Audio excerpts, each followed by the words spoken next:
Good evening, everybody. Well, what is the evening of the 7th of November 2022? And it's a historical day in the podcasting world, fingers crossed. This podcast will actually be released on the 8th of the 11th. So a bit of a peek behind the curtain there into the lavish life of podcasting. My name is Tom Kemp. My friends know me and call me Kempy or Kemp. And welcome to the first episode of the Loaded Sports Podcast. The weekly episodic, the weekly recorded podcast between me and three of my closest, well, I think at this point in time, our closest friends. That might change as the podcast goes on. And we'll talk about all things sports. We'll talk about football, the National Football League, MMA, boxing, golf, cricket, anything that people want to talk about. Let's talk about it here on Loaded Sports. I am joined for the inaugural episode of Loaded Sports by my good friend, Ben Dawson. Dawson, how you doing? Mate. I'm good, mate. Can I just ask you a question? Ask me anything you want. Thank you. So in your intro there, you said that you were looking forward to, or that you were going to be speaking about a variety of different sports with three of your closest friends. So I'm assuming that me, Mudge and Sam are your closest friends and Adam's just here for ride along. That's right. Yeah, that's right. Yeah. That's fine. You assumed correctly. And speaking of Adam, the elephant in the room, not one of my closest friends, but he's here anyway. Adam Marsden, how you doing, mate? I'm very good, thank you. Yourself? Yeah, very well, thank you. Now, another slight peek behind the curtain, everybody. As you'll probably see on our website when that's finally up and running, Adam is the only sports journalist among us, but that is offset by Adam having the weakest sports knowledge amongst us. So, yin and yang, that sort of thing. In terms of getting started, we're just going to jump straight into it. We are going to have one of my other best friends, Mujib, joining the call in about half an hour to talk about the NFL, talking about his Philadelphia Eagles. And yeah, it's not surprising that he's only joining the call to talk about the NFL when his Eagles are doing as well as they are. So, Adam, I'll pass it over to you. What are we talking about first, mate? First of all, we'll start with Sheffield United. I know you're a huge fan of Sheffield United, and I'll let you just explain what happened on Saturday to get you in such a good mood for the weekend. To be honest with you, mate, I don't know. We came into the game. We've not been on the best form, but we had a good result in our last game, and we looked positive. We were at home. That always helps. The first season we were in the Premier League, we were at Bramall Lane, and that was the 12th man, as they say, and really did take us to a decent position in that first season. And then when COVID struck, unfortunately, we couldn't have any fans in. We finished rock bottom with barely any points. So I do think it makes a massive difference. I do think it's a great atmosphere, and I think anybody that's been to Bramall Lane will probably agree.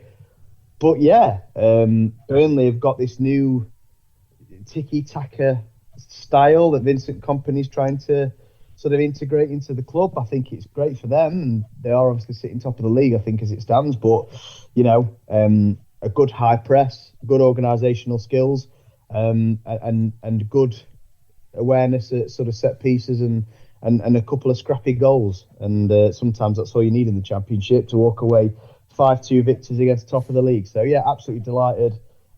Start of the season, I was hoping we could make a run on the playoffs. I think we're sat third now. So, yeah, I'm absolutely delighted. So thank you, Adam, for bringing that up first. So has your expectation changed then since the season started? So you said you wanted the playoffs. You've just beat the league leaders 5-2. You've got a game in hand. You've now got goal difference over them. If you win that game in hand, you'll go top on goal difference. The points will be the same. It's very much in your hands to go top of the league now. So has your expectation really changed? No, not at all. I mean, the Championship's proved, time and time again that it's the most unpredictable and one of the most difficult leagues in the world. I think at one point this season there was some crazy stats going about, but I think the team that were top of the table had lost more than one of the teams in the bottom half. I don't know, something crazy like that. But it just proves how much of a crazy league it is. And we were on a bad run of form. We got quite a few injuries that we seem to sort of be getting over now, which is great. But no, I think with the squad that we've got, and this might be me just being a bit pragmatic and being a little bit calm and cautious about predicting good things, I do still expect us to finish within the playoff region. And I expect that's where we'll end up. So I suppose this is something that you have to worry about a little bit more than myself or Dawson for that matter as well. Southampton have just sacked their manager. There's been rumours today that Luton, or should I say rumours, confirmed by Luton's own social media profile, that they've given permission for their manager to speak to Southampton. Is there at any point any concern or worry that you might have to get a new manager in as yours moves on to pastures new? No, I don't think so. I mean, it's Hecky's first full season with us. Obviously, he was the interim manager when Chris Wilder departed, and then Slavisa Jokanovic didn't quite work out. So. Yeah, I think we're all right for that this season. I think the biggest concern that I would have would be players rather than manager. So you look at players like Iliman and Jai, who have really burst onto the scene this season through Sheffield United Youth Academy, which has obviously produced some gems in the past. And then you look at players like Sander Berg, who are anybody with a pair of eyes and knows anything about football can see that he's just a step above. So I'm not worried about losing Hecky. I am more worried about losing the sort of top players, the Anels, the Sanderbergs, the Iliman and Jais, to, struggling potentially Premier League clubs or something like that. But, that's football. It is what it is. And I suppose the question that loads of people are going to be asking around the Championship and the Premier League is, the World Cup is very close to starting. There's a break for Championship clubs. You've got Rotherham, followed by Cardiff before you go on that break. Is there any sort of concern or worry that form is going to struggle when you start again towards the middle of December? No, I don't think so, because we had a few losses and we've managed to regain that form. We had a great start to the season. We lost our first game, then I think we won, quite a few on the spin. So, we had a good start to the season. We were top after not many games, and then a few injuries and we fell away. But we managed to recapture that form, and I think with the squad that we've got and the players that we've got and the backing, like I say, at Bramall Lane, I do think we'll be able to adjust back into it quite quickly after the World Cup, and I think we'll find our feet again. And like I say, fingers crossed we make that top 6, if not that top 2. That'd be lovely. Would you be confident going into the playoffs with the football that you're playing and something?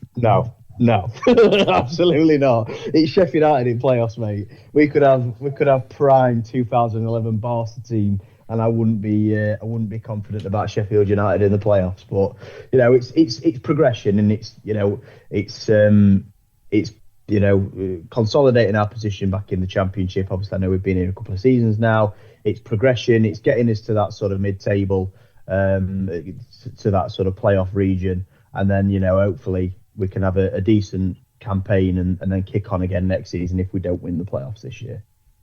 Nice one. And Skin, I'll just ask you about Sheffield United as well. A real statement made by them. Do you think now trying to prove themselves as one of the front runners in the Championship? Obviously, Kemp's already said that the expectation is in and around playoffs. Why not with a victory like that and a performance like that? Second half, I think they were losing at half-time as well, weren't they? I'll answer that one and say yes, we were. Losing at half-time and then went on to win 5-2 by the end of it. We did. Skin, statement made? Well, it has to be, doesn't it? 5-2 against the Burnley side that were top of the league, as you said. But the Championship's so hard to pick. It's one game next weekend. Sheffield United could get battered 4-0 by someone, and Burnley could beat someone 6-0. It's widely known as one of, if not the toughest league in the world. So anything can happen, but it's definitely a step in the right direction in terms of momentum and confidence. The other thing that I'm worried about, Kent was just talking about the World Cup break there. Sheffield United a couple of seasons ago were in the Premier League and absolutely flying. Football season got postponed for a bit due to the initial lockdown and came out the other side of it absolutely dreadful and got relegated. So, is that going to be in the back of the minds a little bit where they've got a great bit of momentum and a bit of form behind them? They have a bit of a long break and they've got to come back and try and pick up where they left off. The last time that happened, they struggled and fell massively, and that's why they're back in the Championship. So I think that as a Sheffield United fan is probably the biggest concern. I think it's a different situation, though. I mean, we were in COVID times. We couldn't have any fans in the ground. Like I say, we lost that 12th man.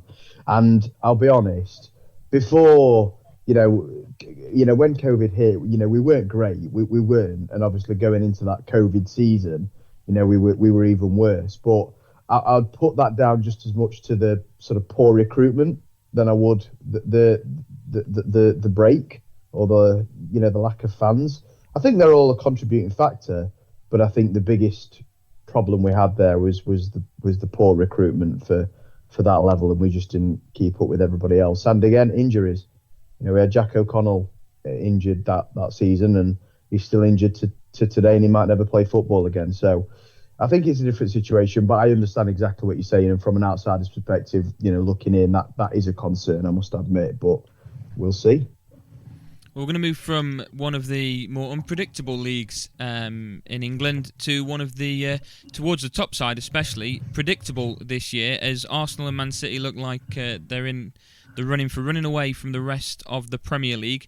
Skin, I'll start by speaking to you about Manchester United as a supporter and a defeat to Aston Villa. What's going on at Manchester United? They seem a side that no longer they are expected to beat your Aston Villas, but they could literally lose to anybody at the same time as beating anybody, and it's a typical mid-table Premier League side. Yeah, it was a shock result, and I know they got a lot of stick at the start of the season, but if you look at their results since the game against Brentford, where they got battered 4-0 and they were 4-0 down at half-time, they've looked like a much better side, and it was over the weekend, Friday or Saturday, that I was even mentioning the form that they've been in, and if Erik ten Hag had got his hands in and would turn them into the team that he'd envisioned they could be. 16 games since the Brentford game, they'd won 12 of them and only lost 2. Last 7 games, they kept 6 clean sheets. Lisandro Martinez and Rafael Varane at the back seemed like they were turning into a bit of a formidable pairing, but yeah, it's definitely a shock result at the weekend. I watched it 2-0 down inside the first 10 minutes. It's always going to be hard to come back from, no matter who you're playing or who you are as a team yourselves.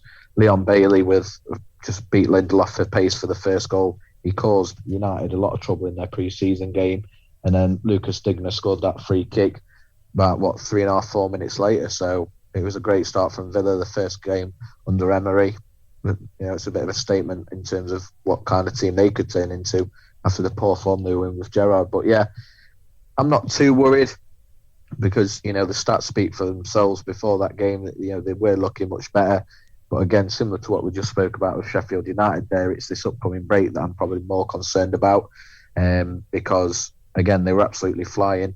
And then there was the break in football due to the passing of the Queen, and they came back and they really struggled for 2 or 3 games to get back sort of into the form they were before that. So, yeah, I'm not too concerned, but yeah, I'd definitely call it a shock result, and they were very poor at times. Had a lot of injuries, but a team of that stature with the money they've spent in the past, that starting 11 was still very, very capable, and it's more than reasonable to expect 3 points with that team that started. So, as a United fan, are you pro Ronaldo or are you against Ronaldo at the moment, being within that squad? Being within that squad, I'm pro Ronaldo in terms of the leadership he can bring, in terms of the experience he's got, in terms of that winning mentality that he's got 100%. And I don't really agree with the people that say get him out. However, if we're talking pro, him being in the starting 11 every single week, I would say no, not necessarily due to a downfall in ability or anything like that due to his age, but more so his style and how that fits within Ten Hag's system. I think the difference in games between where Ronaldo started and then say Rashford started up top, or in games where Martial's come on when he's not been injured, it's been night and day. They're fast players, they like to get in behind. Ronaldo, you see a lot of him nowadays, he's dropping in towards the centre circle. He's trying to play 1-2 passes. He's not really playing a lot off that last man nowadays. So yeah, 100% in terms of what he can bring to a squad. I'd love to see him remain there, but I understand the drive that he's got to still perform at a high level. So it probably would be best for him to let him move on and sort of finish his career on his terms, really, as opposed to doing what he's doing at the minute, which is spending a lot of time on the bench. I was going to say 3 points away from 4th place with a game in hand isn't the worst situation to be in, probably helped by the fact that Tottenham lost to Liverpool, so we can have a genuine discussion about, an impartial discussion, shall I say, edging away from the sides that we all support. Can I just quickly come in on the Manchester United thing? Yeah, absolutely. So if someone put a gun to my head and say who's your sort of favourite team in the Premier League, obviously with Sheffield United not being there, I probably would say Manchester United. My stepdad's a massive Manchester United fan, went to Rotterdam and Barcelona and been everywhere with them. So that was sort of drilled into me as a kid. When it comes to the Ronaldo piece, I don't think I could disagree any more with Dawson than I do. Jaap Stam, David Beckham, Ruud van Nistelrooy, these are all examples of fantastic footballers who, in the end, for whatever reason, Roy Keane, by the way, I missed that one out there. For whatever reason, they were doing more harm to the dressing room than good. And for me, it doesn't matter whether Ronaldo's, the best player of all time or whatever. At this point in time, he isn't. He's a shell of his former self because he's 35, 36 years of age. That's Father Time. Nobody beats Father Time. But if you're not playing Cristiano Ronaldo every single week, which is what they'll have brought him in to do and what he'll have, thought he was doing when he got brought in under Ollie, he will spit his dummy out as quick as possible. He'll storm down the tunnel. He will not have it. He's Cristiano Ronaldo and he's the main man and he's bigger than every single football club in the world. He is the franchise as far as he's concerned. And when I look at players like Hannibal, Elanga, Garnacho, these young, talented prospects that are coming through at Manchester United, and that's what they've got to aspire to. That's the type of, that's Cristiano Ronaldo. That's the ultimate professional. That is not professionalism. That's a diva spitting his dummy out because he's not able or not willing, pick your poison, to fit into the Erik ten Hag style of play. So that's my opinion on Ronaldo. And when it comes to the loss against Aston Villa are on the new manager bounce. That happens all the time. Unai Emery's come in. It's a massive bounce for the football club. They were getting very frustrated with Steven Gerrard. United, I think they were missing Anthony. A lot of players. Anthony. Yeah. Bruno was out. Yeah. Martial was out. I'm not reading too much into that. At the end of the day, Rome wasn't built in a day. Manchester United for the past few years have been in an absolute state.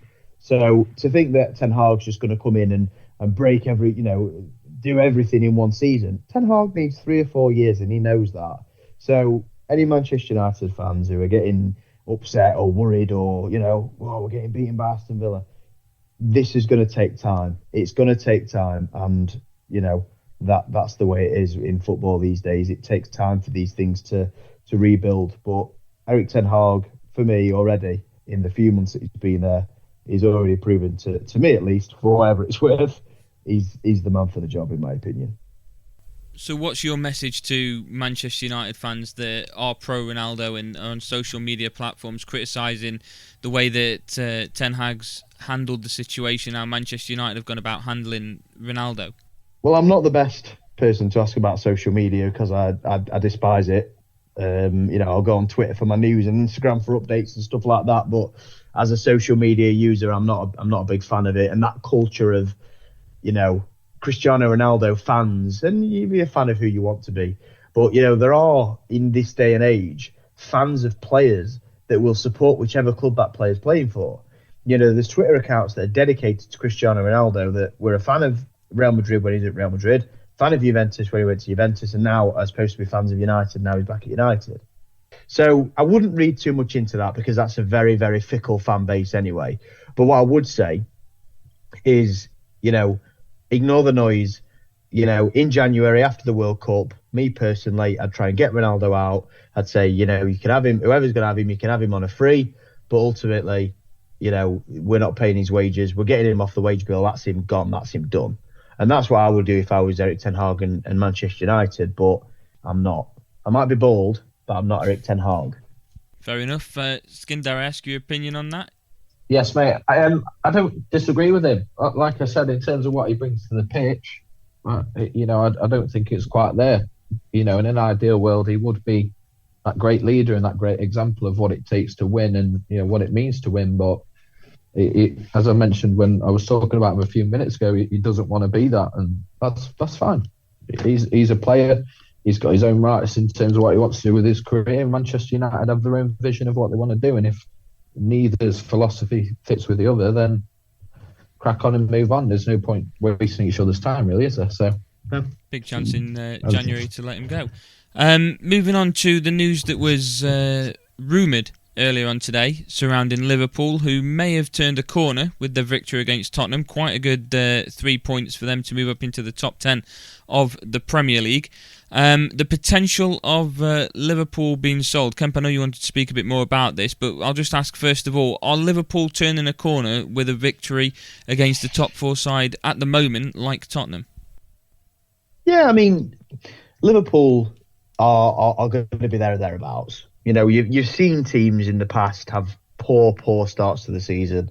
Maybe not as poor as this one from Liverpool, but poor starts to the season. They've turned it around.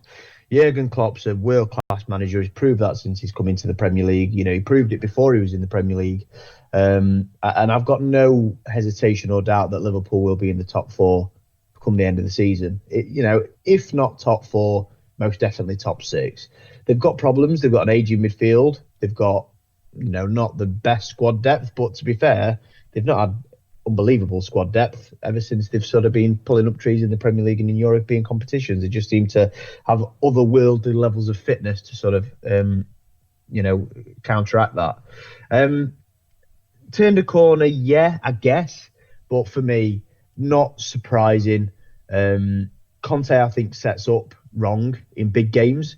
I think when Conte's playing against sort of lesser, smaller teams, I think he's, you know, Spurs more often than not walk away with sort of comfortable wins because he knows how to play the game. They'll get a goal and then he'll just defend, and that's just the way it is. But Liverpool are a great side with great players, and I'm not surprised they turned them over, and I'm not surprised they got the result. And like you say, turn the corner, yeah, but I expected them to sort of be on the march in the second half of the season anyway. Just looking at their upcoming games heading in towards the World Cup, they've got Wednesday, Derby in the third round of the EFL Cup, and then they've got Southampton. So a nice little lead into the break for them, really. And if they are, I mean, Derby's like play your kids because you know it's the cup, and in a season like this, Jurgen Klopp's definitely going to do that. Yeah, he's going to play the kids, he's going to play the reserves, and that just is what it is, and you've just got to accept that, even if you do love the magic of the cup. And Southampton's a bit of a free hit at the minute because you don't know what's going on with their managerial situation. So yeah, it's a favourable run in. Let's see what happens on the other side of the World Cup and what they're, you know, hopefully they've got a clean bill of health and they can kick on. Is it typical that with no Joe Gomez, they go out and get 3 points straight away? Yeah. Because Joe Gomez is not, I think everybody's seen, you know, especially in that Napoli game, he's definitely got his deficiencies. I don't think he's a terrible footballer, but he's got one in him. You know, I say that about centre-backs that make, you know, Harry Maguire, for example, has got one in him. And Joe Gomez is the same. But I think they've got enough cover there. They've got Matip, they've got Canate, and obviously they've got Van Dijk. So as long as, like I say, they get a clean bill of health coming out of the other side of the World Cup and the break, then they'll be all right, I think. I think they'll. I've got them down to finish top 4 even still. I think Arsenal and Man City are way too far ahead for them to really be that competitive now. I think both of them two, with a game in hand, have the chance to go. I think it's like 8 points clear at the top of the Premier League. So I think they're out the title race, and they know that as well. And I think top 4 is best they're going to hope for. But with sides that are around there at the moment, that, like you say, Newcastle's one of them that are surprising a lot of people. Some kind of expected it from them. Tottenham are a side that are very hit and miss. United, we've already spoken about, similar situation. Brighton, surprising a lot of people, but have they got the squad depth to be consistent enough to be there by the end of the season? Chelsea, who no one really understands what's going on with Chelsea at the moment. They seem to be losing games they should be winning, and winning games they should be losing. So I'm not quite sure what's going on with Chelsea at the moment. It's the witching hour. It's the witching hour at Stamford Bridge. Witching hour playing a big part. I think top 4's realistic, and I think that's where Liverpool are going to finish. Again, title race is completely out the window. Skin? I've got no further comment as to what's just said. However, I do have a question back into regards of what Kemp's just said there. So Kemp, you mentioned Joe Gomez showing that he had deficiencies against Napoli. Yeah. And a lot of people have seen that. Can you elaborate on that more? Is it a calcium thing, magnesium, iron? Like, what kind of thing are we talking about? Testosterone, I think, in that game. Right, he didn't have the bollocks for it. Okay, fair enough. That's it. Right. As simple as that. We can move on from Liverpool. Fantastic.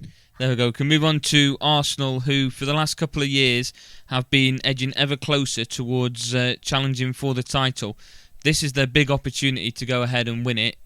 And do you think that this is where you can sit down and see Arsenal as serious contenders, or is it a case of Man City will still go the distance and win the Championship again? Arsenal serious contenders now. I love it. I get it. They're playing some lovely football. You know, Granit Xhaka. I mean, what is he on? You know, he's gone from a player that I don't know how long ago it was, maybe a season, maybe a little bit more. He took his armband off and started flipping the Arsenal fans off. That's it. It was done. And now you look at him. I watched him the other day against Chelsea. He's box to box. He's in there. He's getting stuck in. You know, he's dying for the club, and that's what they've been missing. You know, they've been missing that real spine in midfield. And with him and with Partey, who I don't want to talk about very much because, you know, obviously the off-field stuff, I've no interest in talking about him, but he's a good footballer. And Granit Xhaka, you know, he's unbelievable. And the players they've got, the side they've got, they're playing fantastic football, and I'm taking nothing away from them. But there's two massive things that I think are going to work against them. And that's, first of all, the injuries are going to pile up. So far this season, they've been fairly lucky with injuries, but the injuries are going to pile up, and they are deficient in some areas where if they lose a key player, they haven't got an obvious replacement for them. You know, if they lose Xhaka, who's going to step into that mould? You know, they lose Gabriel Jesus, who's going to step into that mould straight away? Eddie Nketiah, is he going to be as prolific? I know Jesus has dropped off a little bit, but in that first run of games, he was unbelievable. So I think they have got a little bit of a problem there. And I think the second problem, and I don't want to take away from Arteta because, you know, in that All or Nothing documentary, if anybody's seen it, he comes across like the nicest bloke you'll ever wish to meet. But he's not got that experience that when the going really gets tough in those moments, Pep's been there and done that. This is like, you know, it's his bread and water. It's nothing to Pep.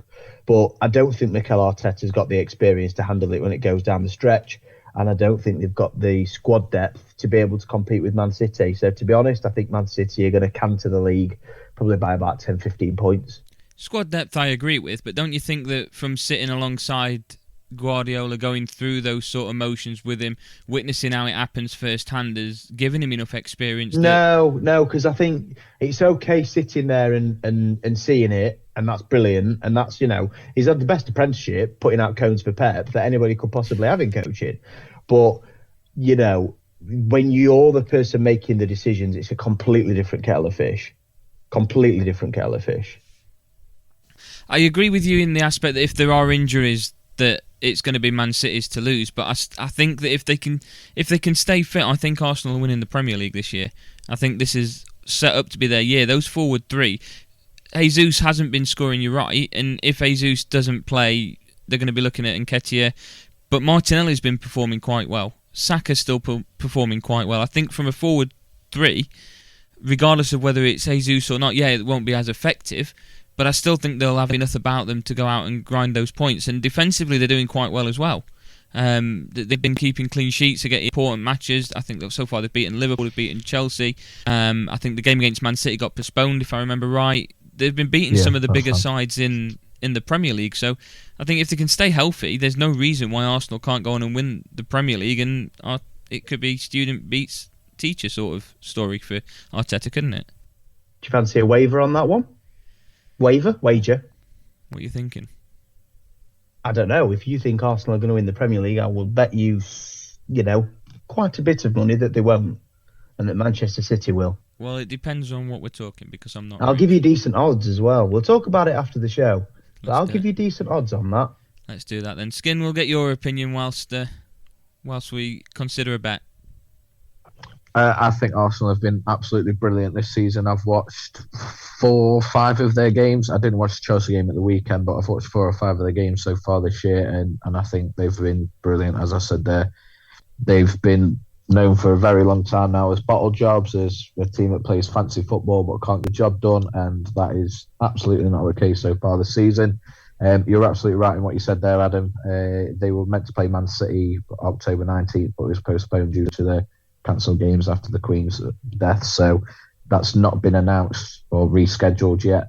And they're due to play, I think, towards the back end of the season in the second fixture. I want to say end of March, but I might be wrong on that. So that will be a huge game when that comes up. But assuming that they play the first game before that, that's going to be a massive test for Arsenal in terms of how they really are. They've beaten good teams already, but ultimately City are the team to beat.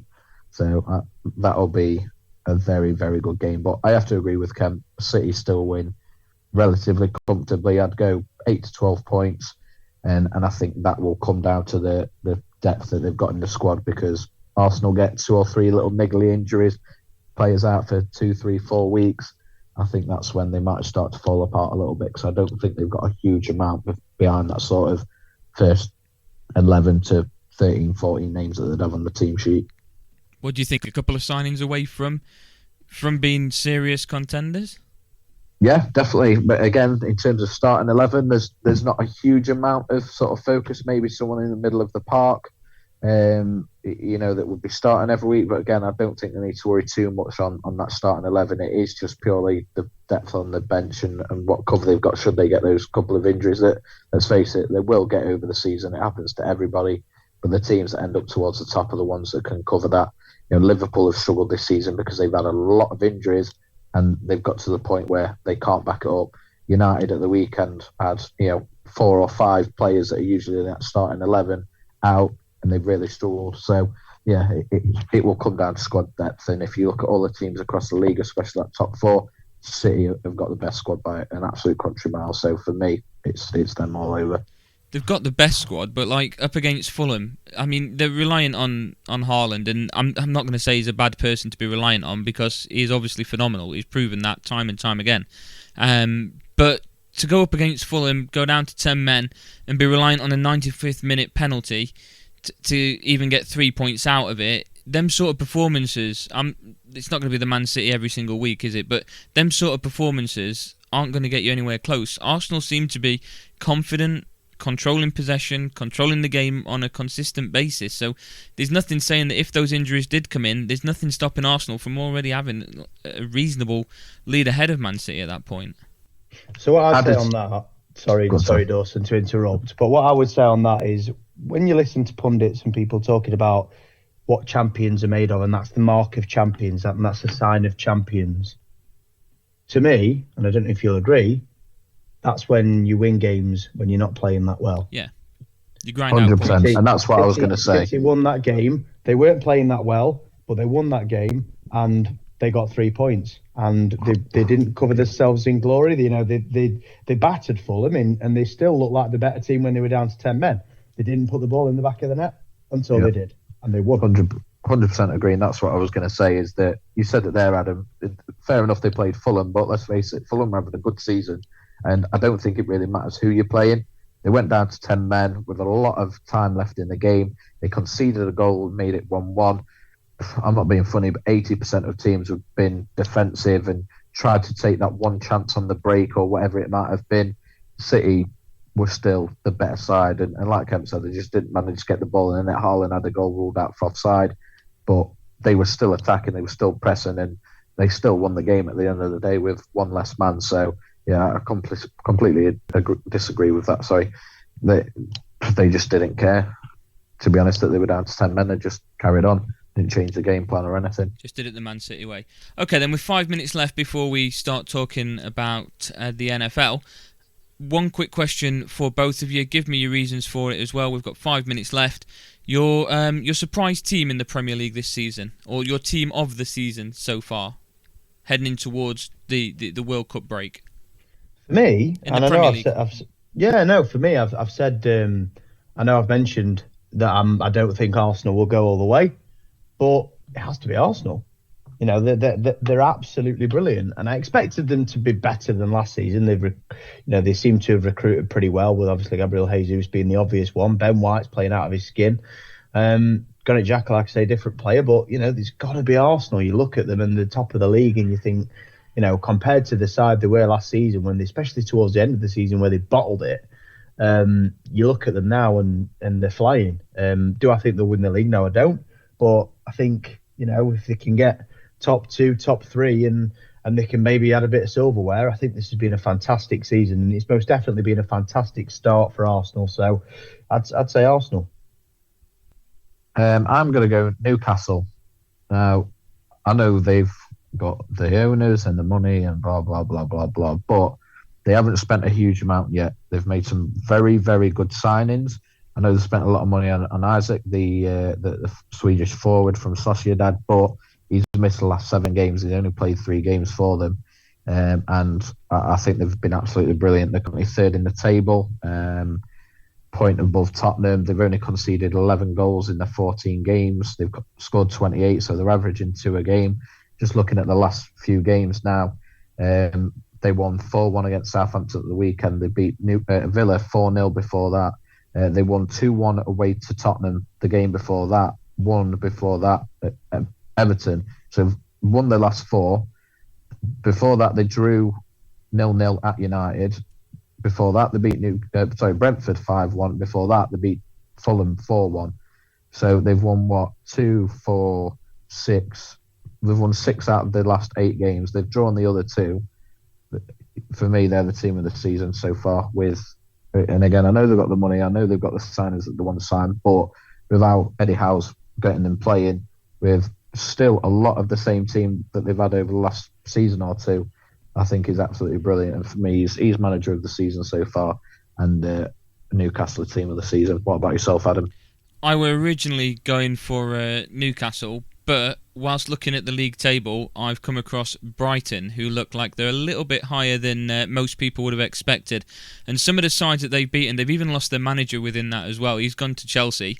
And now, they beat Chelsea by 4-1. They took a point away from Anfield.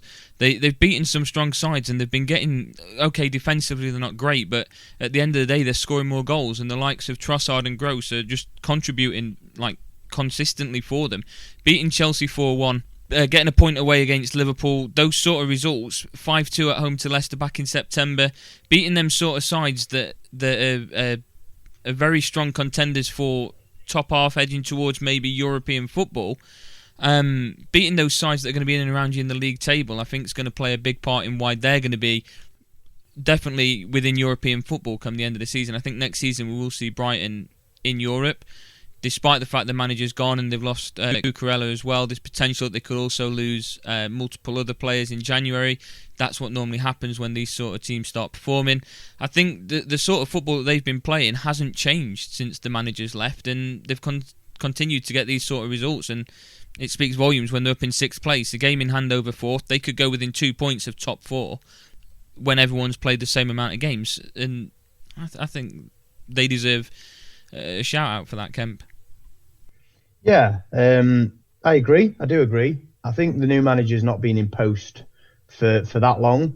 So I think some of that residual momentum from obviously the start they had with Potter can sort of carry over. But taking nothing away from them, Brighton have been a fantastic side and a really well-run football club for the past few years. What I would say to that is I do think if they do qualify for Europe, whether it be the Conference League or the Europa League, I honestly think that would be the worst thing that could happen to them. Burnley. You see a lot of clubs that qualify for that sort of competition. Wolves been an example. I think Wolves played 60 plus games a couple of seasons ago when they were in the Europa League or the Conference League and the league as well. So yeah, Brighton fantastic, but I think they need to be very wary and careful what they wish for, because if they do qualify for European football, they need to be willing to put their hand in the pocket and subsidise that with a very big squad, because that's what you're going to need. I think that's where the expectation that we mentioned earlier of Liverpool breaking into that top 7, getting into European football, then obviously Brighton will drop out. It's your typical top 7, isn't it? Arsenal, Man City, Newcastle, Tottenham, Man U, Chelsea and Liverpool then. And then you've got the other sides that are kind of making that up. It'd still have that sort of like fairy tale feel, wouldn't it, if the likes of Brighton or Fulham made it into Europe? It would, but it's also interesting that you say top 7, because for the past few years it's been top 6. And the fact that Newcastle have put themselves in a position where now everybody's saying top 7, that's just an indictment of how fantastically well Newcastle have done this season. And just to very briefly touch on Dawson's point before we continue, he mentioned there Newcastle having a great start to the season. And obviously the ownership model and the money they've spent, they've been very pragmatic with the signings that they've made. When Man City got taken over, Robinho, when Chelsea got taken over, I don't know who their first big signing was, but it was Shevchenko and all these massive signings that these guys bring in to really put a statement on the fact that they've been bought. Not been that at all. They've made signings that they've wanted to make. The recruitment's been spot on, and they've been really well run. And I think that's a massive compliment to how well Newcastle have done so far this season. And a prime example of that, going back to you, Adam, or Dawson, I don't know if you want to pitch in, being that they've changed the perception of it's not top 6 anymore. And Adam, you've just summed it up perfectly there. Top 7. 100%, yeah, absolutely. They've kind of forced themselves into the top 7, really, haven't they? Settled themselves into the top 4, in a great position to push on. I don't think they're going to be challenging for the Championship, but at the end of the day, how many Newcastle fans before the season started will sit there and tell you they're more than happy to be in the Champions League next season, regroup and obviously add more signings at the end of the season, prepare yourself for next season. Like you say, they've got the financial backing to do it. That's the difference between them and Brighton, I think, at the moment. If Brighton were to make Europe, they've not got the financial backing to be able to make them extra signings, to give them that depth, to be able to play in multiple competitions, both European and domestic. Newcastle do, and I think that'll be the difference maker between the two sides. We're going to move on to talking about the NFL, and there's plenty of talking points from the weekend that's just gone. But first, an introduction to why we support the teams that we do. Kemp, we'll start with you, a New York Giants fan. New York Giants fan, indeed, for my sins, yeah. So, started with the Patriots' potential perfect season. They'd gone, I think, for the first time in God knows how many years, since the 70s, I think it was. The New England Patriots had completed a perfect season and were in the Super Bowl. Huge favourites against the New York Giants. And everybody, it seemed to me, on Sky Sports and everywhere else, wanted the New England Patriots to win and to complete this perfect season. I, on the other hand, whether it be just wanting to be a bit of a contrarian or just being a bit of a dick, wanted the New York Giants to win. So stayed up, watched the game, and yeah, unbelievable game it was. And saw the New York Giants win a Super Bowl, something I've not seen for a very, very long time. Excellent. And moving on to Skin, who is a New England Patriots fan. Yeah, it just broke my heart. Reminded me of that Super Bowl back in, it was 2008 season. The Super Bowl itself was in 2009. It was the first Super Bowl that I ever watched live. I'd been a Patriots fan for a couple of seasons up until that point. But obviously with the momentum, with the hype, with the coverage it was getting, obviously not being as big over here as it is now at the time, I really got into it. And yeah, Giants broke my heart. David Tyree helmet catch, still to this day, all these years later, the best play that I've ever seen. Not even necessarily for the catch, but how Eli didn't get sacked on that play, I will never ever know. But it's just one of those things that happened. And then again, 3 years later, they did it again. So yeah, Tom Brady, sporting hero. What can I say? I've got a tattoo of him on my leg. I named my son after him. He's an absolute GOAT, forever will be as well. But yeah, different times now at the minute. A bit of a transition period these last couple of seasons, but overall, I'm still happy to be a New England Patriots fan. I'm not quite converted to the Bucs yet. Excellent, and we welcome. It's coming. We welcome Mudge. Good afternoon, Mudge. Hello, mate. You all right? Very good, thank you. It's ideal that you join us just in time to start talking about the Philadelphia Eagles. So I'll let you just give us a rundown as to why you started supporting them. I will start my story where Kemp and Skin started off. So obviously my first ever NFL game I watched was that Giants-Patriots game, and I didn't really understand what was going on. And then ironically, the next American football game I watched after that was a rematch where the Giants took that, went 2-2 against the Patriots. So yeah, I watched those two games and didn't really kind of understand what was going on. It was until I kind of watched the Seahawks Patriots Super Bowl, where obviously that heartbreaking interception by Malcolm Butler on Russell Wilson kind of intrigued me a little bit. So yeah, I have chosen the Eagles because my favourite film is Silver Linings Playbook. And yeah, that film obviously stars Jennifer Lawrence and Bradley Cooper. Hopefully we don't get done for copyright.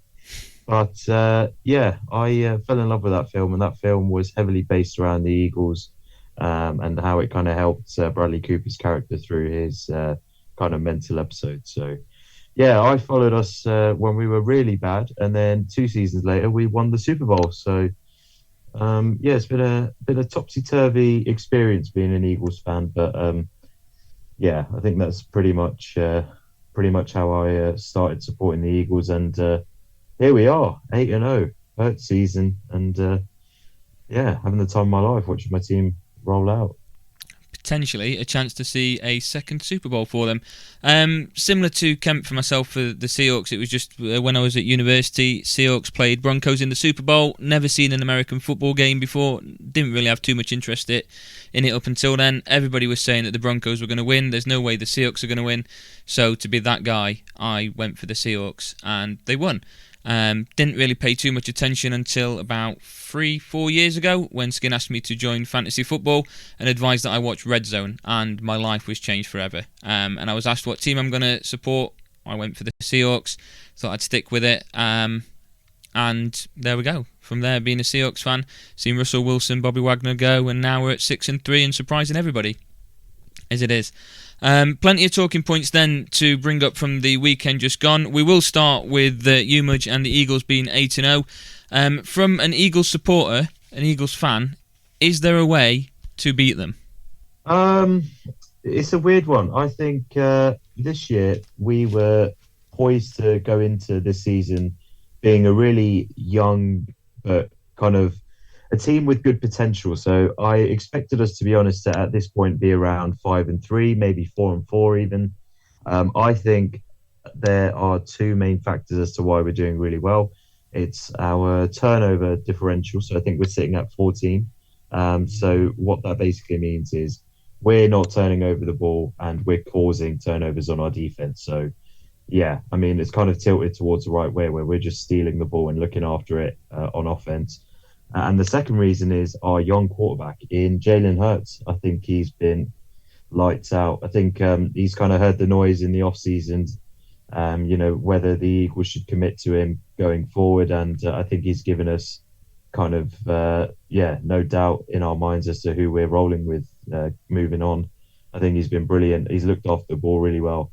And it's bizarre. Obviously, I watched the Eagles win it in the 2017 season, thinking we won't be seeing this for at least another 10 years. And here we are in 2022, potentially, with a chance to, go deep into the playoffs. I'm not going to lie, I still don't think we're going to make Super Bowl, just because I think experience plays a big part in the playoffs. If we come up against the likes of a Tom Brady or a bogey team like the Seahawks, I'd be very, very, I'd be a bit worried about that. But I think at this moment in time, we're looking pretty much invincible, and our schedule is looking pretty tasty as well. So 17-0 coming up, I reckon. Very strong. You've got the struggling Packers in there as well. You get to face the Giants again. So Kemp, I'll bring you in on this one. Are you confident that the Giants, who are in very good form themselves, in a positive record as well, have every opportunity to go up against the Eagles and maybe cause a bit of an upset? No. Short answer there. No, we've had a great start, and we've really sort of muscled through and hearted through some games. But we've proven that when we come up against teams that really have got that little bit of extra quality, the Seahawks have on defense especially have really got that little bit of extra quality, that little X factor that a lot of the other teams that we played against haven't got. And it was the same with the Cowboys. As soon as we come up against a team that really know what they're doing, they're organised, they're structured, and they've got a great game plan, we're going to come unstuck. But that's the way it is when we've had so many seasons under such bad stewardship when it comes to GMs and head coaches that Shane and Dayball aren't going to turn it around in one season. It's going to be a couple of seasons, 2 or 3, drafts and free agencies to really get ourselves back in prime position. But I'm in dreamland at the minute. We're 6-2 and we're living the dream. So let's just keep it rolling. But to say that we're going to cause any upsets or do anything significant, I don't think so. I think based upon how the rest of the NFC is doing at the moment, you're in a very strong position to still go on and make the playoffs, albeit not the Super Bowl or too much success in the playoffs. You still make it. Yeah, I reckon we could definitely make it, and that'd be great. Watching playoff football in New York for the first time in God knows how long. But I'm just not expecting crazy things from the Giants. I'm trying to be as cautiously optimistic as possible. But we've got a favourable schedule. Let's see what we can do. Let's see if we can rough the Eagles up and do a little bit of damage to them. But a couple of playoff games, wild card game, and I would be happy with this season, I must admit. It's not very lofty ambitions and high expectations, but I'm a Giants fan, so I'm not going to fall into that trap. You said about seeing playoff football for the first time in God knows how long in New York. The Giants aren't the only ones that are in a very strong position at the moment for making the playoffs. The Jets also in a very similar position. Just beat the Bills this last weekend. The Patriots are also in the AFC East, which brings me on nicely to Skin talking about the fact that with a 5-4 record, it's not completely out of the window that you could still make the playoffs, but it's still very close within your division for winning the division. Yeah, I can't see it happening. Bills are the Bills, and Jets have been fantastic this season. They showed a lot of grit, a lot of determination to beat the Bills yesterday. If they scrape a wild card spot, I'm not, to be honest, very confident that they'll get past that point. But like you said, 9 games in, a winning record. I think they're tracking better than what I thought. I think I had them at for this time of the season.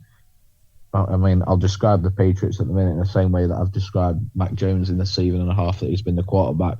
Efficient but not very exciting, which I think kind of sums them up perfectly. They're getting the job done against teams that they should be beating, and then really struggling against teams that at the minute are quite a bit better than them. So that's why if they do scrape a wildcard spot, I've absolutely zero confidence that they'll get past that point. Made it last season, they got absolutely blown out by the Bills, and probably the most embarrassing playoff game in Patriots history. If you have that little confidence in how you're going to perform when you're in the playoffs, would you say that there's probably a preference there that you don't make the playoffs, potentially for a better situation coming in the draft?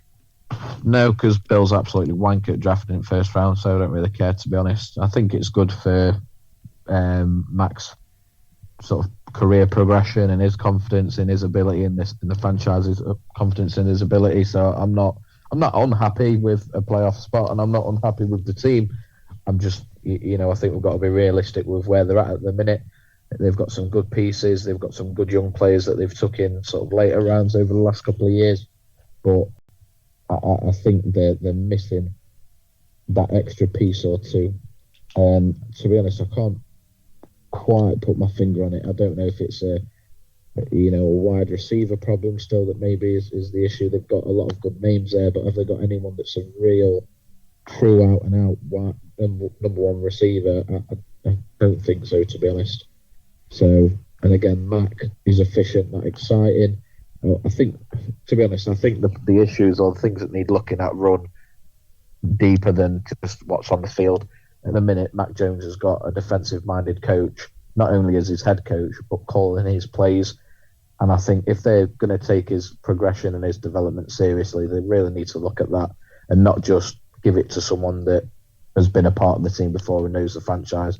Need to look after someone that invested a lot in and has shown potential when giving it to him. When McDaniels was there last year and he started to let him throw deep, he had one of the best percentage completions for passes over 20 air yards. So he's got it in him, but as long as you've got a defensive-minded coach calling offensive plays, it ain't ever going to happen. So my issues aren't really with what's on the field at the minute. Fair enough. So let's have a look at what has been happening on the field this last weekend. Mudge, we'll start with you for your player of the week. My player of the week. So, although I want to shout out Travis Etienne and Kenneth Walker for helping me hopefully secure a dub in my fantasy league against young Kempe, I am actually going to go a bit rogue and go with Cade Otton of the Tampa Bay Buccaneers. Yes, go on, boy. Yeah, he only went for 68 yards. He had 5 receptions, but he sealed the game with the all-important last-minute touchdown, which was obviously thrown by Brady, but he was really important on that final drive. He obviously caught a 28-yard kind of completion leading up to the final moments before Brady kind of completed to him in the end zone. So, yeah, shout out Cade Otton. He's a bit of an unknown, but I reckon he's a hero in Tampa today. What's really gone on with the Bucks in that game as well? They really struggled to take the game to the Rams. I mean, it was very close, but I think a lot of that came down to the defense. They didn't really get too much going on offense themselves until the final 50 seconds, and Tom Brady just needed to do Tom Brady stuff to get the win. Oh, it was unbelievable, wasn't it? Yeah, it was. I'm not in terms of quality standpoint. It was a really poor game to watch. I think McVay and his coaching staff did really well, basically hindering Brady. Brady was definitely done a little bit dirty by his wide receivers with the drops as well. Mike Evans was doing really unlike Mike Evans things and dropping passes that he usually takes into his basket. But yeah, I mean, at the end of the day, you give Brady 30 seconds to go 50 yards. There is not one man I'm trusting more to do that than Tom Brady. So, and he set the record, didn't he? Over 100,000 career passing yards, which is phenomenal within itself. The only man to ever do it, and quite possibly will be the only man to ever do it, especially in our lifetime. I think I saw something that said with the rate they're going at the moment, I think Justin Herbert would manage it when he's 43, Joe Burrow would manage it when he's 46, so 2 years younger for Herbert, a year older for Burrow, which again just tells you that the quarterbacks need to go on for that age to be able to reach that sort of achievement. Kemp, we'll come over to you now for your player of the week. Tyreek Hill. That's it. That's it? Harry Hill. That's it, Harry Hill. He's got a lovely haircut. Tyreek Hill. He's proven for me that Mahomes needed him more than he needed Mahomes. He's really taken an offense that didn't knock your socks off and blow you away before he joined it to, proving that he's an absolute superstar wherever he goes. And I think he's one of, if not the best route runners. And obviously his speed is just next level. That's why he calls himself Cheetah. But no, yeah, Tyreek Hill for me, he's had a fantastic week. And long may it continue, because actually I think he's a great receiver, and I think he deserves great things. The first to 1,000 receiving yards as well this season, and I believe this is the quickest that anybody's ever done it. And that's pretty apt for Tyreek Hill, because he's the quickest man in the league, I would say, by a long way. So, yeah, Tyreek Hill. There you go. Understandable. Skin, I'm interested to hear yours, because when I mentioned that we're going to ask this question, you told me that you were going to go for somebody that nobody's gone for, and I've got 4 people listed on my sheet, and neither Kemp nor Mudge have gone for them. Okay, well, I'll tell you what, why don't you go for yours first to see if you can clear one of those off, and then... The one that I'm going for, I wrote down as a typical predicted Joe Mixon. The first person in Cincinnati Bengals history to get 5 touchdowns within one game, 22 rushing attempts, 153 yards, 4 touchdowns on the ground, 1 receiving touchdown as well. The Bengals were in control from the very beginning in that game, and Joe Mixon just turned up for it, didn't he? I think it was over like 50 points in fantasy as well.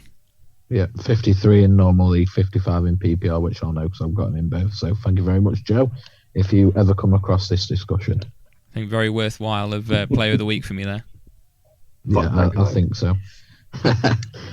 I've in terms of trying to go a bit different, I think with a player of the week, Mixon, I think, has to be the outright player of the week. But where's the fun in saying the same people that the same player that everyone else is going to be talking about and saying? So I'm going to give a little bit of love to the defensive side of the ball, because none of you 3 did.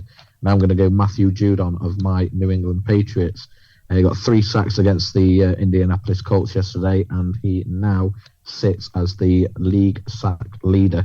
And he's 3 ahead of Nick Bosa, who's in second. So a little bit of a shout out and a little bit of love for what he's producing so far this season. Understandable. The other names that I'd got down on my list, honorary mentions, if you will, as Mudge likes to call them. I'd got Kenneth Walker. That was probably a little bit biased. Sauce Gardner, I'd got him on there as well. Interception against the Bills, and of course the game-winning pat down at the very end. 7 tackles throughout the game as well. And I'd got Justin Fields in there as well. I think he had an incredible game, turning things around for the Bears. Didn't quite get the win, but gave a very good statement that people have been doubting him so far this season. So they were the extra 3 that I'd got written down. If I was moving away from... I think. Yeah, moving away from Joe Mixon. Big fan of Allen, including Kenneth Walker, in absolutely anything that I can give praise to so far this season, with the way he's come out as well. Moving on to the MVP race. So we are now at the halfway point of the season. So this is what I think is going to cause the biggest debate. So we're going to start by looking at the top 3 that you have in the MVP race so far. Mudge, we'll start with yourself. My top 3 are, I'll go in order. And I had Allen top before this week. Now, I am definitely not saying Hurts is well ahead, but I'd say Hurts is edged himself slightly ahead purely because the Philadelphia Eagles are unbeaten and Hurts has been pretty efficient. I think I'm going to drop Allen to 3rd, actually, because I think Patrick Mahomes has been under the radar a little bit this season. And I think we're used to him being so unbelievable that whenever he's just playing like this, we just think it's the norm.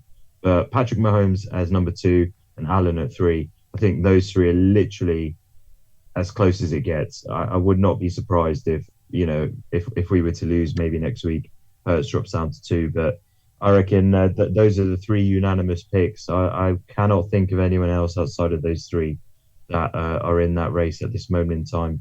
And I'm going to be a little bit biased, but yeah, it's Hurts season, baby.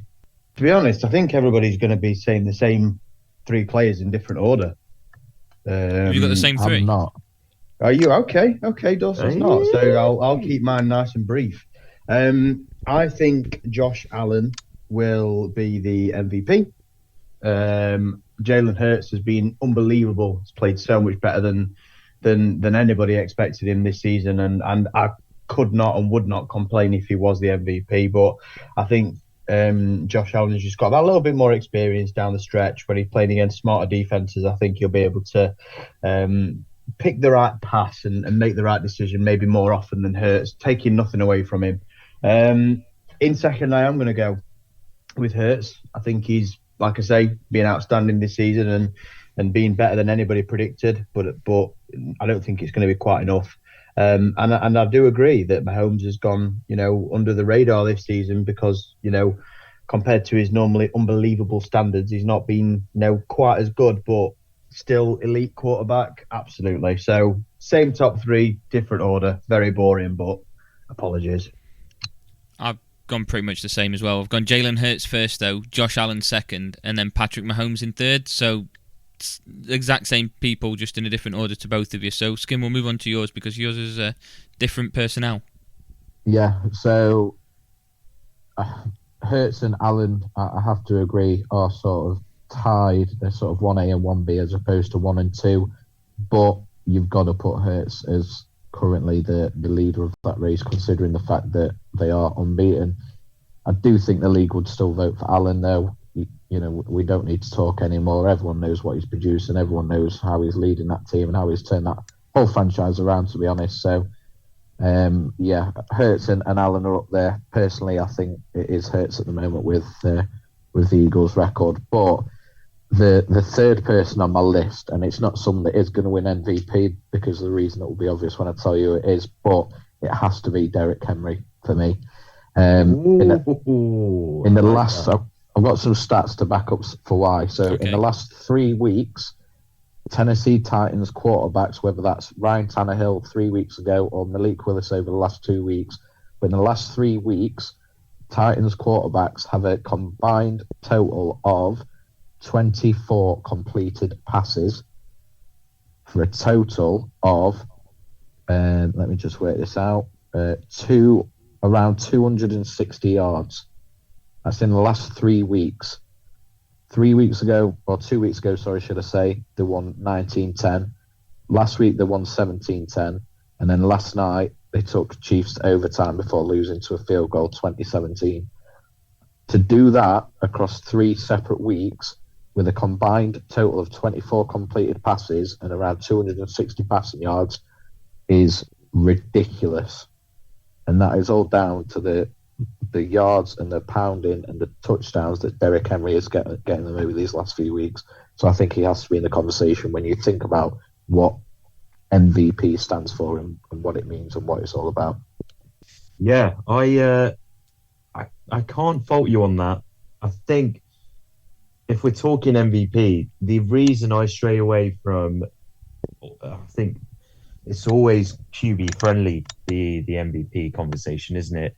I think Derrick Henry is probably, out of all the running backs or any other position outside of QB, probably one of the most deserving players ever for an MVP award. But I just think in terms of the way the voting's set out, it's so QB friendly. It's just difficult. I think the prime example is Jonathan Taylor last year put the Colts team on his back.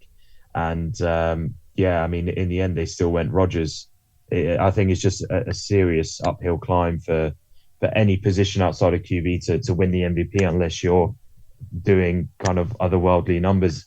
And I think Henry is doing that. But if he continues that for, say, the next 9 weeks, then I think he could probably have a shout. But I think it's just so QB friendly. It's just difficult to kind of stray away from that formula. Yeah, I agree, which is why I said I don't think, he's never going to win it because he's a running back. But when you think about what the MVP means, it's most valuable player. It's the player that makes the biggest difference to their team. Yes, you take Allen out of Buffalo and they're going to be a completely different team. The team they were before he came along and what they've been the last 3 seasons, is testament to what he's put into that.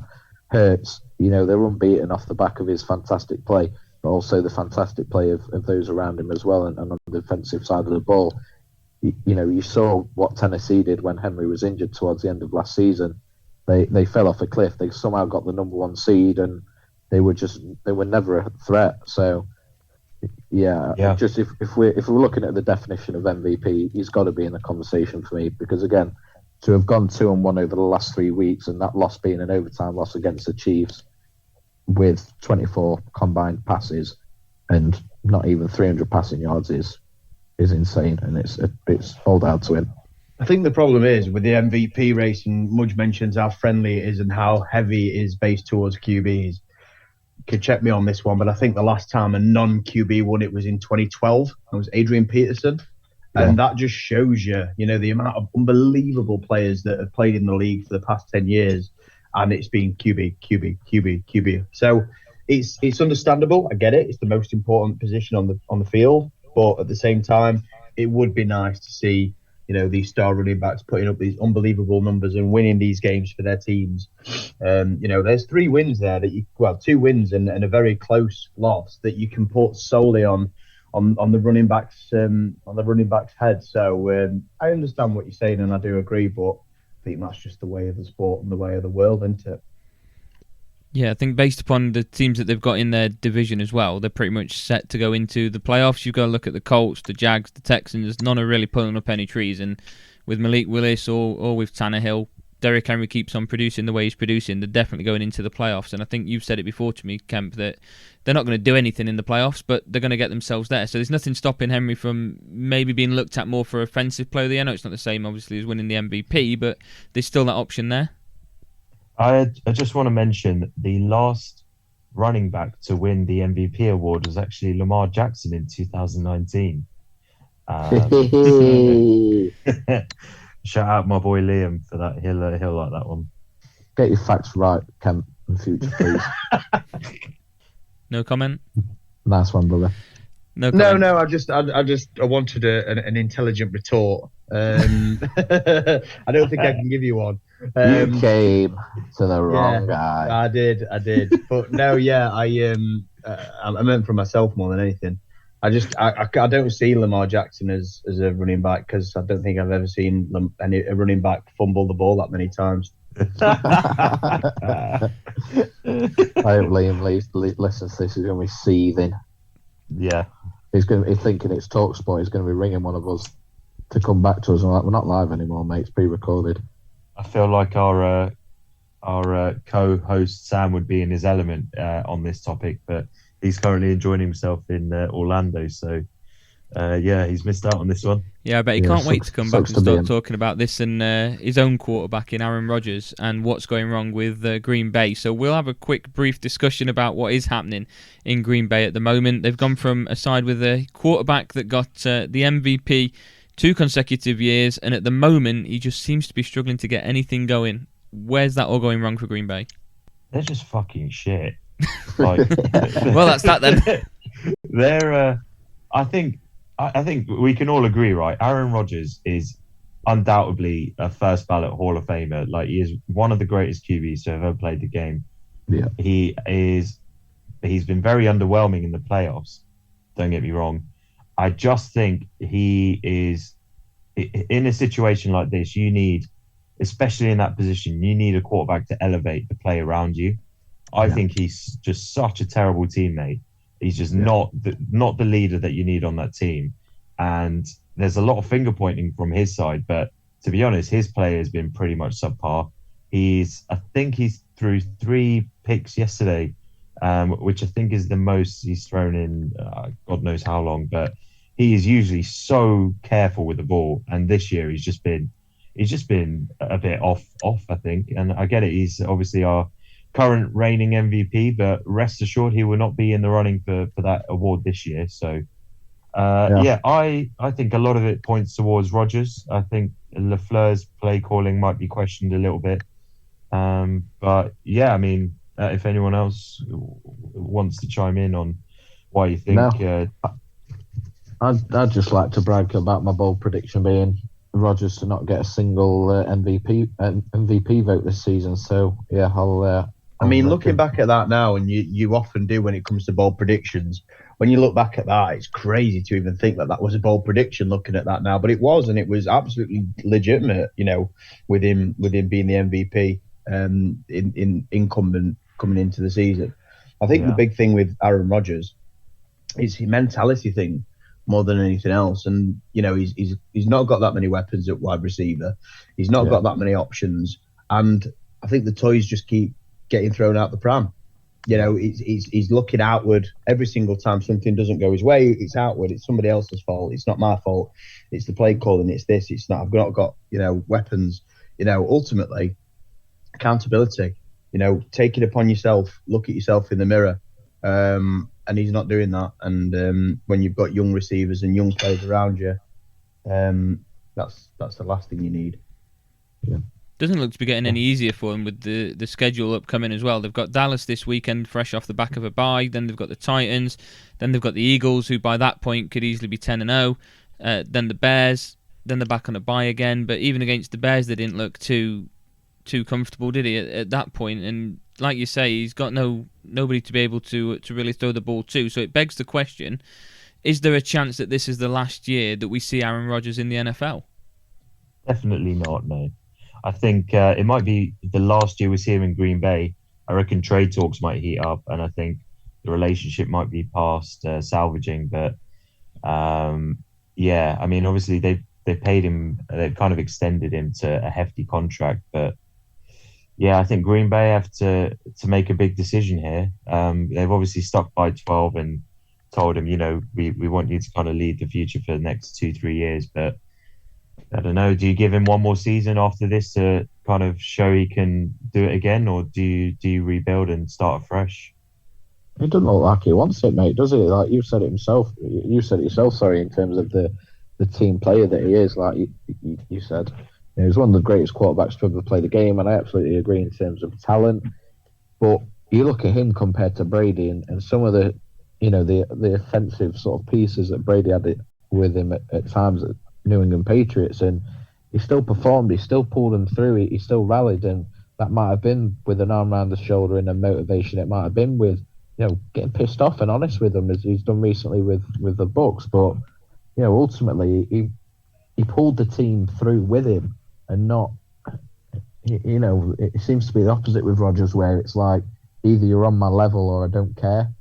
And not like I know you're not on my level. I know the kind of player that I am. I know I'm missing pieces, but I'm gonna drag you through.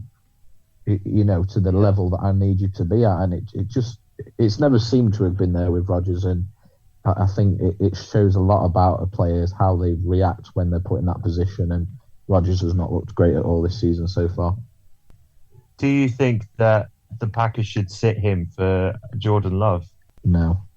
You've got to consider as well, they obviously brought in Jordan Love thinking he'd be the successor to Rodgers, but he's probably been the most expensive backup I think we've ever seen in the league. So yeah, I think that Packers franchise is in a bit of turmoil at the moment, and I feel a little bit. It's a tough situation being a Packers fan.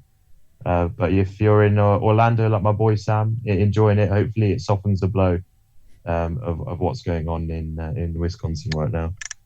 I saw a comment that might have been off the back of one of you guys shared about why not sit Aaron Rodgers, why not get some of the rookies and the younger roster players in, see what they've got and prepare for a rebuild. If things don't improve in the next 4 games leading into their bye, for the final 4 games of the season, do you think it's a very realistic chance that if there is potential that Rodgers moves on at the end of the season, that they do give Jordan Love a chance and maybe give A.J. Dillon a chance as the lead running back to see what they've got? Well, not necessarily with A.J. Dillon, they already know what they've got there, but like a third choice running back or maybe different wide receivers, just to give a chance. And if the opportunity is gone for them to be able to make the playoffs, why not?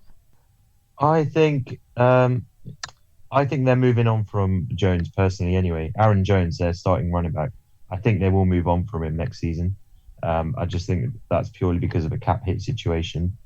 I think if they did start Jordan Love towards the end of the year, then that's pretty much curtains for Rodgers. That's basically an indication of, look, let's see what this guy can do. And Rodgers is going to be like, well, I'm happy to take my talents elsewhere. So yeah, I think I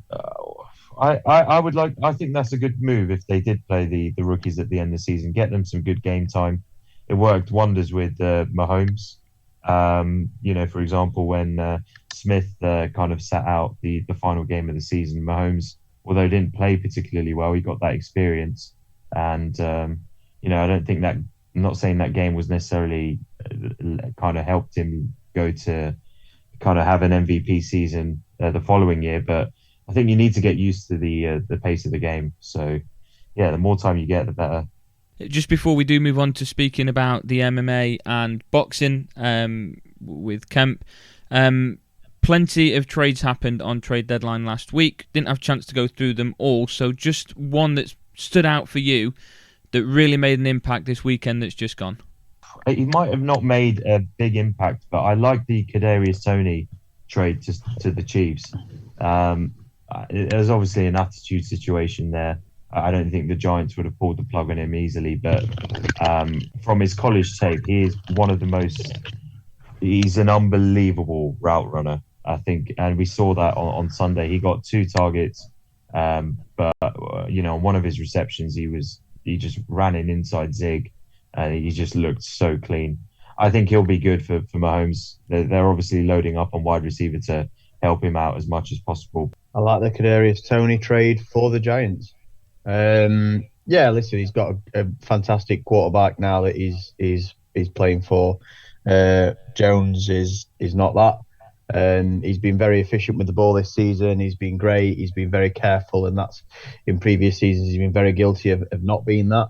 But yeah, there was an attitude problem, and let's take a couple of draft picks. Let's rebuild, and like I said earlier when talked about the Giants, Rome wasn't built in a day. I think it's a smart trade for all parties, and it gives us a few more options next year going into the draft. So yeah, I'm happy with that. Skin, from the trade deadline, a trade that really stood out for you, perhaps a performance that's just happened this weekend, any individual? Maybe not one that stood out this weekend as instant impact, but Chase Claypool going to Bears, I think that's really going to help Fields' development even more. Yeah, definitely. I do remember someone who actually did pretty well for their new team is Jeff Wilson. Now we mention it. He was always a kind of like a backup player for San Fran. And he looked really good for the Dolphins. I think Hawkinson as well has got a bright future at the Vikings with the scheme they run. So yeah, but I think obviously the standout's probably McCaffrey for San Fran, isn't it? I think that's probably going to be the most kind of impactful trade out of all of them, I'd say. Perfect hat trick on his debut, wasn't it? Yeah, he's just a special breed, isn't he? When used well. Just a quick prediction on tonight's game then. The Saints against Ravens. The Ravens. Ravens win by 10. Oh, I think it'll be a bit of a shit game, to be honest. I'm not expecting anything that's overly exciting or much to talk about come tomorrow morning, if I'm being quite honest with you. But I'd say Ravens win and an Isaiah Likely touchdown, who is going to replace Mark Andrews, who's out through injury. So, yeah, expect an Isaiah Likely touchdown. Getting back on Liam's good side, I think Ravens will win tonight. I think they'll win fairly comfortably. I'd probably agree, actually, by 10 with Dawson. And I think Lamar Jackson will have a good game. So, apologies, Liam, and I've made up for it. What did you just say for once? Maybe. I'm going to agree and say the Ravens win. I need Alvin Kamara to get fewer than 17 fantasy points for me today, though, for me to get a win. So hopefully it will be a dominant performance and a win for the Ravens.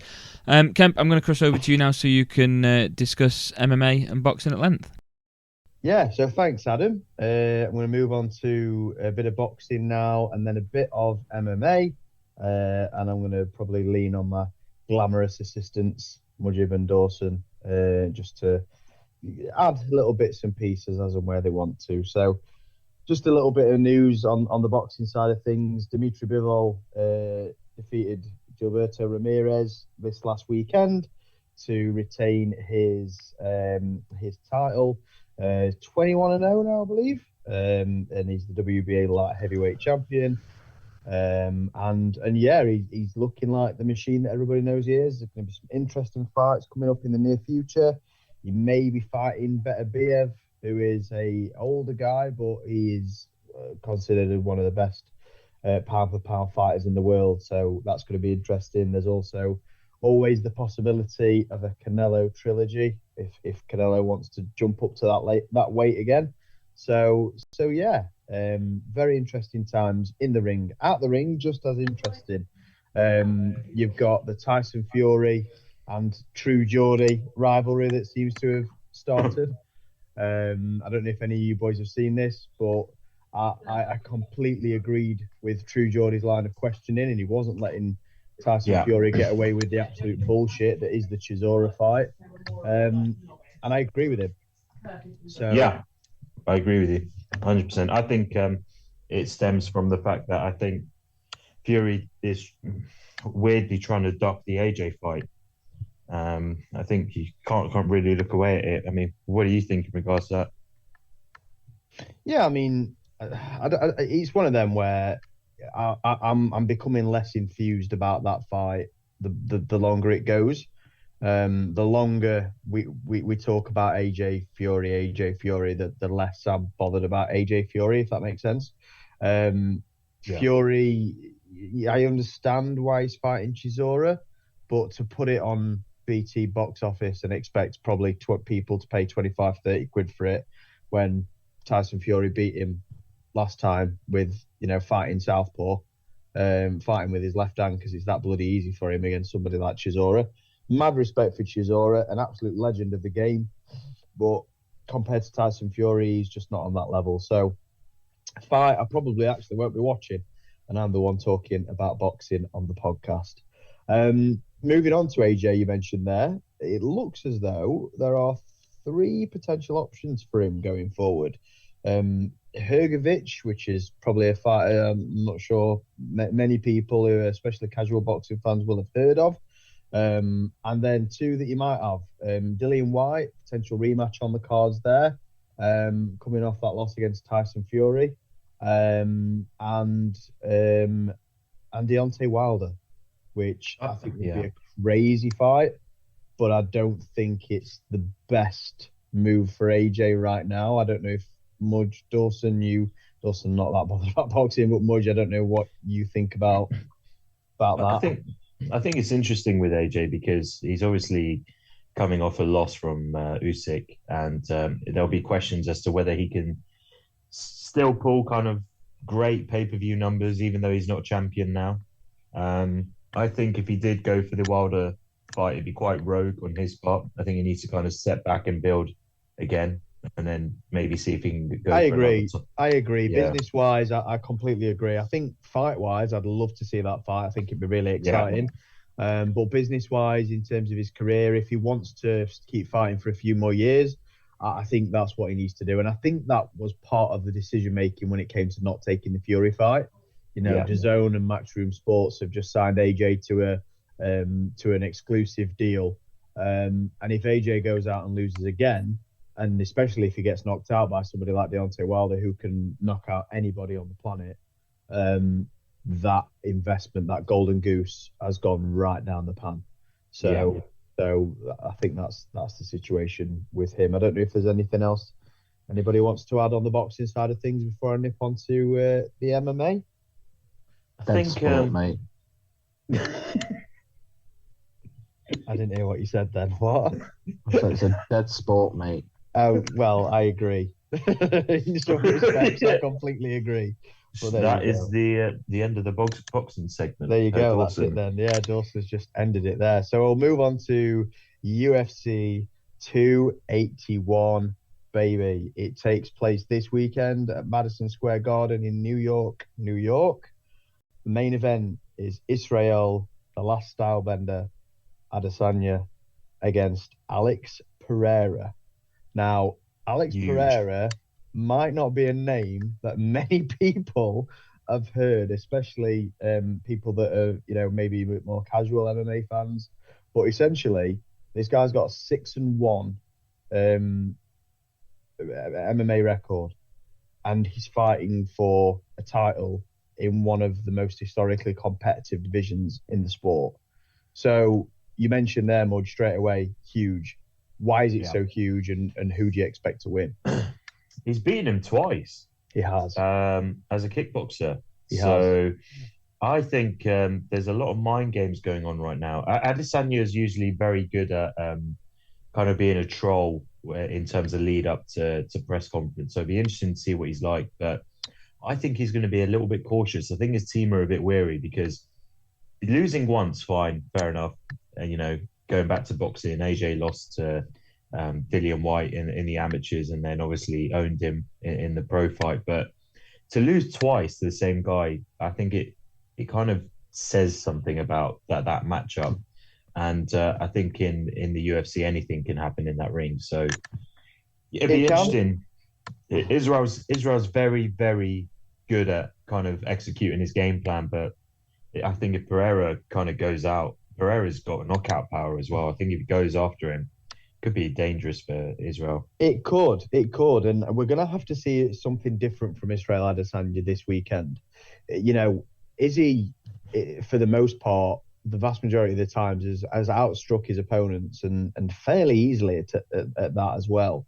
The biggest trouble we've probably seen him in is against Kevin Gastelum in that absolute barn burner of a fight. But apart from that, he pretty handily, pieces people apart on the feet. And you've got obviously the Blachowicz fight where Jan just wrestled him for 5 rounds and retained the light heavyweight title.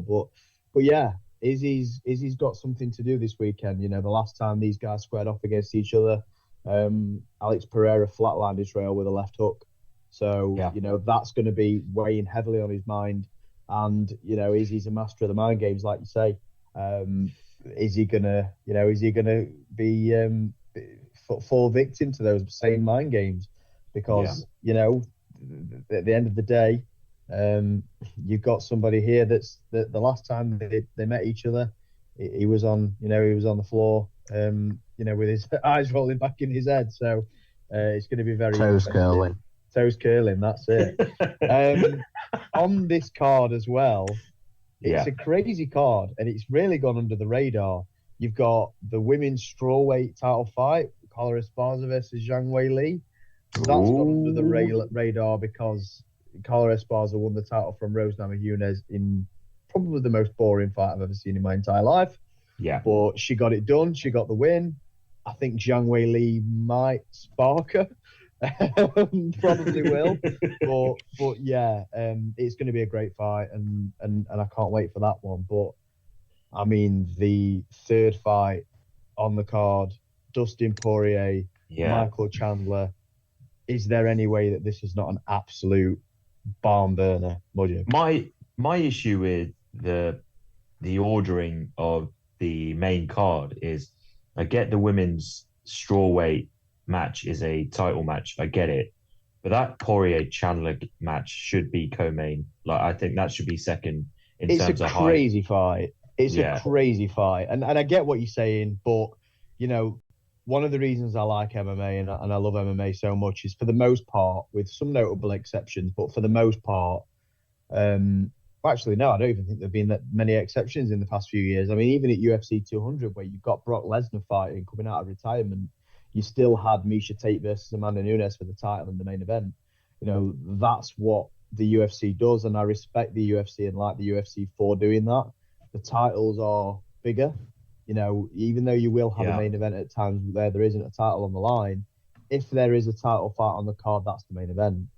And it is what it is, or it's the co-main event in this situation. So I get what you're saying, and I do agree. But when it comes to actually staying up and watching these fights for a European fan, it is also great that you've got Poirier Chandler on third in a weird way, because that's the point of the night where I start feeling really heavy. And you start feeling like you really can't stay awake. And then the next minute, you see Dustin Poirier versus Michael Chandler. Yeah. And you know that things are going to break down very quickly. Yeah. Couple of coffees on the go before that. Mate, you won't need it after that fight. You won't need it after that fight. But yeah, it's going to be amazing. Madison Square Garden, you know, one of the most iconic, if not the most iconic venue in the entire world. And it's going to be a fantastic night of fights, and one that I think will be a great card in 2022. I have one question, and I want to know your opinion on this.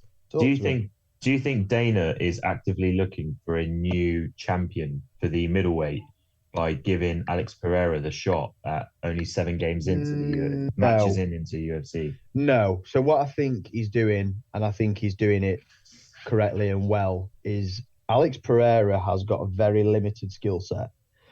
He's an unbelievable kickboxer, one of the best kickboxers, you know, in the world.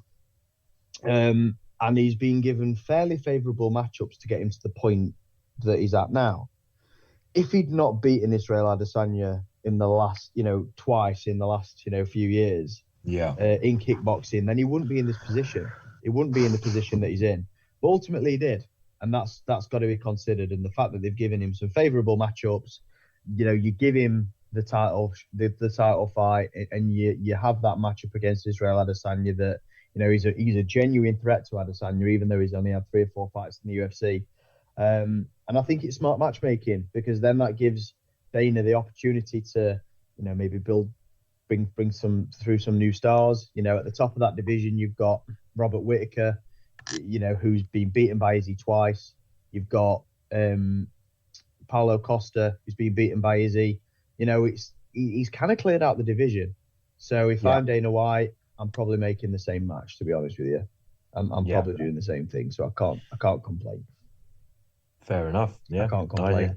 So UFC 281 this weekend. Gonna be a big one, baby. No major boxing coming up in the next few weeks, but I'm sure when there is, Loaded Sports will be all over it for you. And Adam, unless there's anything else you want to add? No, that's it from me. Thank you very much, chaps, for joining us and having a great review and look back over the weekend's action. We'll have a podcast ready next week as well, yes. What kind of chaps are they? Are they assless chaps made famous by Shawn Michaels? They're the exact ones, actually, yeah. Just the same ones. The brown ones that he wore. That's Survivor Series 02 in the very venue that you've just been discussing. Pooh Brown. Pooh Brown, Madison Square Garden. Skin, is it not your man Chappers from work? Oh, right. Okay, thanks for joining us on Loaded Sport, everyone.